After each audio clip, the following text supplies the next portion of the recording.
Tell us how you came to be arrested. This must have been very exciting for you. We weren't looking for an adventure, and we didn't want excitement or anything, but I was walking near the border with a German girl, and apparently we unwittingly crossed the line, the old Russian border, and were standing in East German territory, both holding cameras. Margitta called out to a young guard, "Can we have a photo?"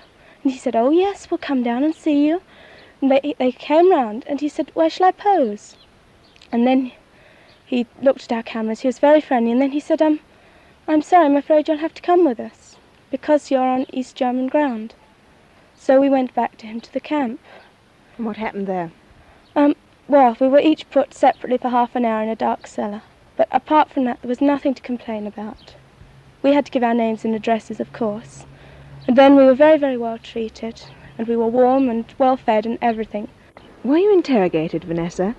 Only by two, well, they were political men in plain clothes. And Margitta was interrogated. They wanted to know where the factories were in Duderstadt and things like that, but of course I wasn't, because I didn't know anything about it. They wanted to know if I was a communist or a capitalist. I said, well, I'm very young, and I'd just like to find out the truth about both and choose when I'm older. I thought, well, I'll be British, I'll be diplomatic. And they were very pleased about this. So, of course, they pumped the old communism into me for some time. And they told me that Adenauer is a very bad man, and like Hitler, if Britain doesn't break off with him, the fascists will get control of Britain. Well, this interrogation went on for some time, and Yes. you were released in the morning, weren't you? Yes. Why were you released? What caused that? Well, apparently, while we were happily playing table tennis with all these soldiers and officers, the British officials had gone through the consul in Bonn and to the officials in Berlin, and British officials had met the Russians at, I think it was Helmstadt, because we don't recognise East Germany. So everything had to be done through the Russians, had Yes, it? everything. But I saw no Russian at all on the camp. They were all Germans.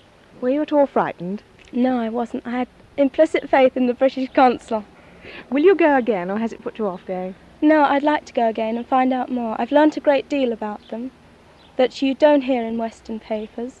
And I'd like to go again with a visa by the right channels Thank you and very find much. out more about them. Thank you, Thank you. Vanessa.